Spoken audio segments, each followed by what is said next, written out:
வந்துட்டேங்க. நான் கிளம்புறேம்மா. என்னங்க சாப்பிடாம கூட எங்க கிளம்பிட்டீங்க? இன்னைக்கு இடைத்தேர்தல்மா, இப்ப போனா கூட்டம் இருக்காது, ஓட்ட போட்டு வந்துடலான்னு கிளம்பிட்டேன். இன்னைக்கு கிருத்திகை, மறந்துட்டியா? ஏங்க சொல்லியிருந்தா நானும் வந்திருப்பேன்ல. இப்பதான் என்ன கெட்டு போச்சு, போய் காப்பி எடுத்துட்டு வா, குடிச்சிட்டு 2 பேரும் கிளம்புவோம். சரிங்க. அப்பா யாருக்குப்பா ஓட்டு போட போறீங்க? அது என்ன அப்பாவை மட்டும் கேக்குற? இந்த தேர்தல்ல நீயும் தான் ஓட்டு போட போற. அப்பா நம்ம யாருக்கு ஓட்டு போட போறோம்னு கேளு. இந்தாங்க காப்பி. ஆமாமா, நீ முத தடவை ஓட்டு போட போறீல்ல, வாழ்த்துக்கள். அப்பா நீங்களும் அம்மா மட்டும் போறீங்க, எங்களை கூப்பிடவே இல்ல. அப்ப நீங்களும் வரீங்களாமா? வரோம்ப்பா. சரி, காப்பி குடிச்சிட்டு வாங்க, போலாம். அப்பா இப்பயாச்சும் சொல்லுங்கப்பா, நம்ம யாருக்கு ஓட்டு போட போறோம்? ஏய், என்னடி இது தெரியாத மாதிரி கேக்குற? எங்க தாத்தா காலத்துல இருந்து சூரியனுக்கு தானே ஓட்டு போடுவோம். இந்த முறையும் சூரியனுக்கு தான் ஓட்டு போடணும்னு உங்க அப்பா சொல்லுவாரு. இல்ல திலகா, இந்த தடவை சூரியனுக்கு போட வேண்டாம்னு முடிவு பண்ணிருக்கிறேன். ஏன்பா? என்ன ஏப்பா? சரியான முடிவுப்பா. இவங்க ஆட்சிக்கு வர்றதுக்கு நிறைய பொய் சொல்லிருக்காங்க. அப்பா இந்நேரம் நான் மெடிக்கல் படிச்சுட்டு இருக்கணும்ப்பா. சின்ன வயசுல இருந்தே டாக்டர் தான் ஆகணும்னு எனக்கு ரொம்ப ஆசைப்பா. இந்த நீட் வந்து என் ஆசையில மண்ணள்ளி போட்டுருச்சுப்பா. நீட்டை இவங்களை விட்டா வேற யாராலும் ஒழிக்க முடியாதுப்பா. அதுக்கு இவங்க மட்டும் தானப்பா போராடுறாங்க. நான் சூரியனுக்கு தான்ப்பா ஓட்டு போட போறேன். அதான்ப்பா சரி. இல்லப்பா, இதே நீட்டுக்கு இவங்க செஞ்ச தப்பாலதான் இவங்களுக்கு ஓட்டு போட வேண்டாம்னு நினைக்கிறேன். ஏன்பா? அண்ணா அப்பா சொல்றதா கரெக்ட். ஆட்சிக்கு வந்ததுமே முதல் கையெழுத்துல நீட்டை நீக்கிடும்னு சொன்னாங்க. அப்பா மகன் தங்கச்சி எல்லாருமே மாறி மாறி பிரச்சாரம் பண்ணாங்க. அதை நம்பி அவங்களுக்கு நீ ஓட்டு போட்ட. நீட்டுக்கோ படிக்காம இருந்த. கடைசி நேரத்துல எக்ஸாம் எழுதணும்னு வந்தோம். கடைசி நேரத்துல நீ படிக்காததுனால ஃபெயில் ஆயிட்ட. தம்பி, காவியா சொல்றதாப்பா சரி. நீ டாக்டருக்கு படிக்க எவ்வளவு ஆசையா இருந்தன்னு எனக்கு நல்லா தெரியும். நீ திமுக தலைவர்களை நம்பி ஏமாந்து போயிட்ட. இன்னும் 2 சான்ஸ் இருக்கு, கோச்சிங் சென்டருக்கு போய் தயாராகி எழுதுறான்னு எவ்வளவோ சொன்ன, நீ கேட்க மாட்டேன்ட்டியப்பா. எல்லாம் சரிப்பா. நீட்டை கொண்டு வந்தது மோடி ஆட்சி தானே. அவங்கள எதிர்க்க முடியாம தானே அதிமுக ஆட்சியில நீட்டை நடத்திக்கிட்டு இருந்தாங்க. இல்லப்பா, ரொம்ப தப்பு.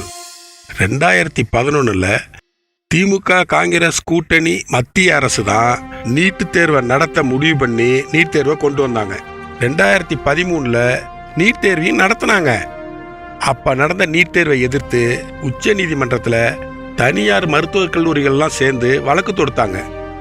வழக்கை ஏற்றுக்கிட்ட உச்ச நீதிமன்றம் நீட் தேர்வை ரத்து செஞ்சு உத்தரவிட்டாங்க. அந்த தீர்ப்பை எதிர்த்து திமுக காங்கிரஸ் கூட்டணி மத்திய அரசு உச்ச நீதிமன்றத்தில் சீராய்வு மனு தாக்கல் பண்ணாங்க. அந்த வழக்கை 5 நீதிபதிகள் அடங்கிய அரசியல் சாசன அமர்வு விசாரிச்சு பழைய தீர்ப்பை திரும்ப பெற்றுக்கிட்டு நீட் தேர்வு கட்டாயம்னு தீர்ப்பளிச்சாங்க. அந்த தீர்ப்பு வந்தப்ப மோடி தலைமையில பிஜேபி அரசாங்கம் ஆட்சியில் இருந்துச்சு. நீட்டின் அவசியத்தை உணர்ந்த மோடி தலைமையிலான அரசு நீட் தேர்வை நடத்திட்டு வர்றாங்க. 1 வருஷத்துக்கு எங்க மாணவர்களுக்கு விலக்கு கொடுங்கன்னு தமிழக அரசு வழக்கு தொடுத்துச்சு. அந்த வழக்கை ஏத்துக்கிட்ட உச்ச நீதிமன்றம் அந்த 1 வருஷம் மட்டும் தமிழக மாணவர்களுக்கு விலக்கு கொடுத்துச்சு உச்ச நீதிமன்றம். அடுத்த வருடம் நீட் வர்றதுக்குள்ள தமிழக முதல்வர் ஜெயலலிதா இறந்துட்டாங்க. அதுக்கு முன்னாடி ஆட்சிக்கு வந்தவங்க நீட்டை நடத்த வேண்டிய கட்டாயத்துக்கு ஆளானாங்க. ஆமா, அப்பா சொல்றதா கரெக்ட். இந்த தகவல் எல்லாம் யூடியூப்ல வீடியோவா நிறைய பேர் ஆதாரத்தோட போட்டிருக்காங்க. இதெல்லாம் திமுக மறைச்சு 2014 மோடி ஆட்சிக்கு வந்ததுக்கு அப்புறம் தான் ஏதோ நீட் தேர்வை கொண்டு வந்த மாதிரி ஒரு தோற்றத்தை உருவாக்கிட்டாங்க. தமிழக மீடியாக்களும் அதுக்கு ஒத்து ஊதுறாங்க. தினமும் நீ யூடியூப்ல சினிமா மட்டும் தானே பாக்குற. அதை நிறுத்திட்டு இது போல பயனுள்ள விஷயங்களை பாரு. உங்க அப்பா ஓட்டு போடுற நாள்ல ஆரம்பிச்சு சூரியனுக்கு தாண்டா ஓட்டு போடுவாரு. அவரே இப்ப சூரியனுக்கு ஓட்டு போட மாட்டேன்னு சொல்றாரு. அப்படின்னா புரிஞ்சுக்கடா. உங்க அப்பாக்கும் எனக்கும் கல்யாணம் ஆகி 23 வருஷம் ஆச்சு. இத்தனை வருஷத்துல யாருக்கு ஓட்டு போட நான் கேட்டதும் இல்ல, இன்னாருக்கு போடுன்னு உங்க அப்பா சொன்னதும் இல்ல.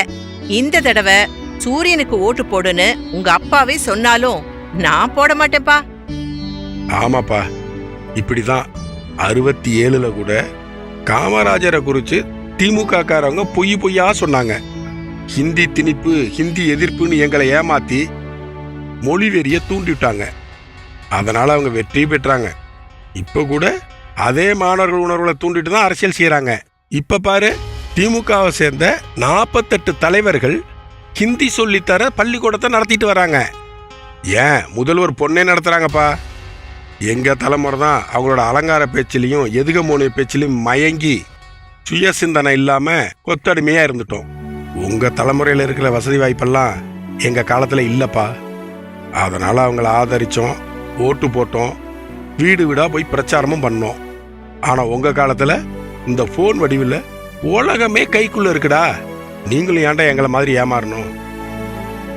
என் தாத்தாவை பார்த்து எங்க அப்பா, எங்க அப்பாவை பார்த்துன்னா என்னை பார்த்து நீ உண்மையை உணராம அவங்களுக்கே ஓட்டு போட்டதுனால தான் பொய்யா சொல்லி மக்களை ஏமாத்தி விட்டு அவங்க குடும்பம் மட்டும் கோடீஸ்வர குடும்பமா இருக்கு. அப்பா நீங்க சொன்னதெல்லாம் சரிதான்ப்பா. நமக்கு பிடிக்கலனா மத்திய அரசு நீட்டை நீக்கிட வேண்டியதானே? அது எப்படின்னா முடியும்? இதுக்கு முன்னாடி தனியார் மருத்துவ கல்லூரி மூலமா அவங்க மூலியமா இந்த கேடுகெட்ட அரசியல்வாதிகளும் கோடி ரூபாய்க்கு ஒரு மெடிக்கல் சீட்டை வித்தாங்க. இப்ப அந்த மருத்துவ கல்வி வியாபாரம் நடக்கிறதே இல்ல. அத நீட் தடுத்துருச்சு. நீட்டுக்கு முன்னாடி 10 வருஷத்துல 250 மாணவர்கள் தான் அரசு பள்ளி கிராமப்புற மாணவர்களா இருந்தாங்க. ஆனா கடந்த அதிமுக ஆட்சியில அரசு பள்ளி மாணவர்களுக்கு 7.5% உள்ஒதுக்கீடு வழங்குச்சு. அதுக்கு மத்திய அரசும் ஒப்புதல் கொடுத்தாங்க. அதுக்கு திமுக அரசு லேபிள் ஓட்டிட்டு இருக்கு. அது மட்டும் இல்லைன்ன, நீட் தேர்வுக்கு ஏத்த மாதிரி பாடத்திட்டத்தையும் மாத்துனாங்க. இப்ப இருக்கிற மாணவர்களும் அதுக்கு தயாராயிட்டாங்க.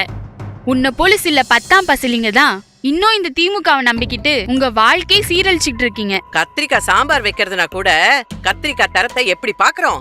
ஆனா இவங்க தரம் பாக்குறாங்களா?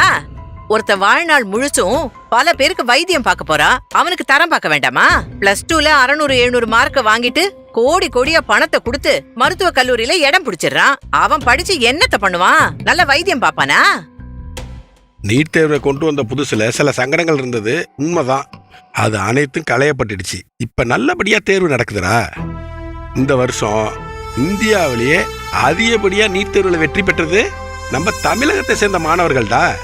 நீ நல்லா படிச்சிருந்தா நீயும் வெற்றி பெற்றிருப்ப. நீ என் மேல இருந்த நம்பிக்கையில திமுக காரனை நம்பி இப்படி ஏமாந்து போயிட்டப்பா.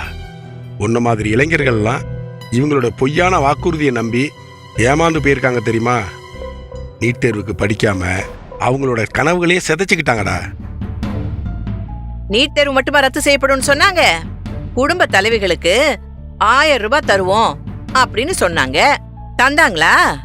வீட்டுல இருக்கிற நகையை கொண்டு போய் அடமானம் வைங்க, திமுக ஆட்சிக்கு வந்ததும் தள்ளுபடி பண்றோம் நாங்க செஞ்சாங்களா? எதுவும் செய்யல. பொங்கல் தொகுப்புக்கு வீணா போன பொருளை தான் தந்தாங்க. ஒரு மஞ்ச பை தரோம்னு சொன்னாங்க. கடைசியில பை ஸ்டாக் இல்லன்னுட்டானுங்க. கொடுத்த பையும் தையல் சரியில்லாம ஓட்டையா இருந்துச்சு. கொரோனா தடுப்பூசி தயாரிக்கிறதுக்கு உரிமம் கேட்டாராம். அப்படி உரிமம் கொடுத்திருந்தா தரமற்ற ஊசியை தயாரிச்சு கோடி பேத்த கொண்டிருப்பானுங்க. அண்ணா, அந்த நீட் தேர்வு லிங்க் உனக்கு அனுப்பியிருக்கேன். நீ நல்லா பாரு, உனக்கே ஆய்வு செய். உனக்கு சரின்னு பட்டதை செய், சரியானதை ஆதரிச்சு ஓட்டு போடு. காவியா சொல்றதாண்டா சரி. நீ ஏன் ஆய்வு செய்யி, யாருக்கு வேணாலும் ஓட்டு போடு. இப்ப நாங்க போய் ஓட்டு போட்டு வந்துடுறோம். வாமா.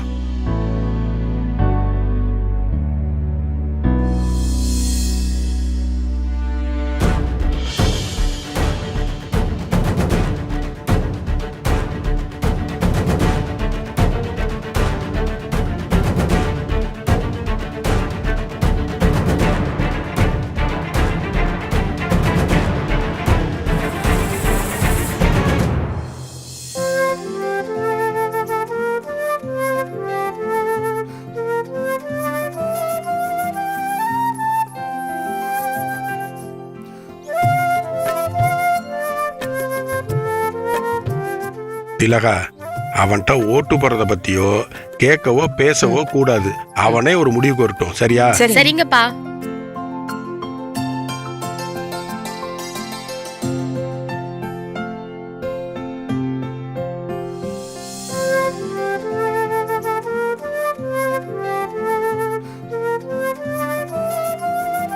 அப்பா நான் நல்லா ஆய்வு பண்ணிட்டேன்ப்பா. சட்டமன்றத்துல 3 முறை இல்ல 3000 முறை தீர்மானம் போட்டாலும் நீட்டை நீக்கவே முடியாதுப்பா.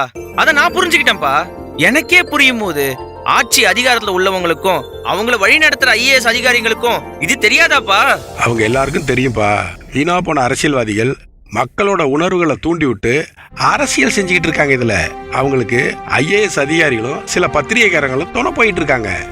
நியாயமா பார்த்தா உச்ச நீதிமன்றத்துக்கு தான் போயிருக்கணும். அங்க போனா இவங்க தோத்து தான் போயிருப்பாங்க. அப்புறம் இந்த நீட்டை வச்சு அரசியல்லாம் பண்ண முடியாதுல்ல. அதனாலதான் சட்டசபையில தீர்மானம், கவர்னர்னு பெனாத்திக்கிட்டு இருக்காங்க. இந்த 2 மணி நேரமும் என் வாழ்க்கையில பொன்னான நேரம்ப்பா. பல உண்மைகளை தெரிஞ்சுக்கிட்டேன்ப்பா. கவியா, நீயும் சரி, அம்மா அப்பா, நீங்க 3 பேரும் சேர்ந்து என் கண்களை திறந்துட்டீங்க. இந்திய மாணவர்கள் பல கோடி செலவு செஞ்சு உக்ரைன், ரஷ்யா போன்ற நாடுகளுக்கு போய் மருத்துவம் படிச்சுக்கிட்டு இருக்காங்க. ஏன் தெரியுமாப்பா? அந்த நாடுகளில் உள்ள எல்லா மருத்துவ பல்கலைக்கழகங்களும் உலக அளவுல அங்கீகாரம் பெற்றிருக்கு.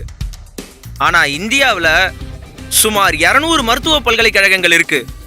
இங்க படிச்சுட்டு வெளிநாட்டுக்கு போய் வேலை பார்க்குற டாக்டர்ஸ்க்கு எந்த அங்கீகாரம் இல்லப்பா. இதை மாத்துறதுக்கும் தரமான மருத்துவர்களை உருவாக்குறதுக்கும் நீட் அவசிய தேவை. இந்த உண்மைய என்ன மாதிரி இளைஞர்கள்லாம் புரிஞ்சிக்கவே இல்லப்பா.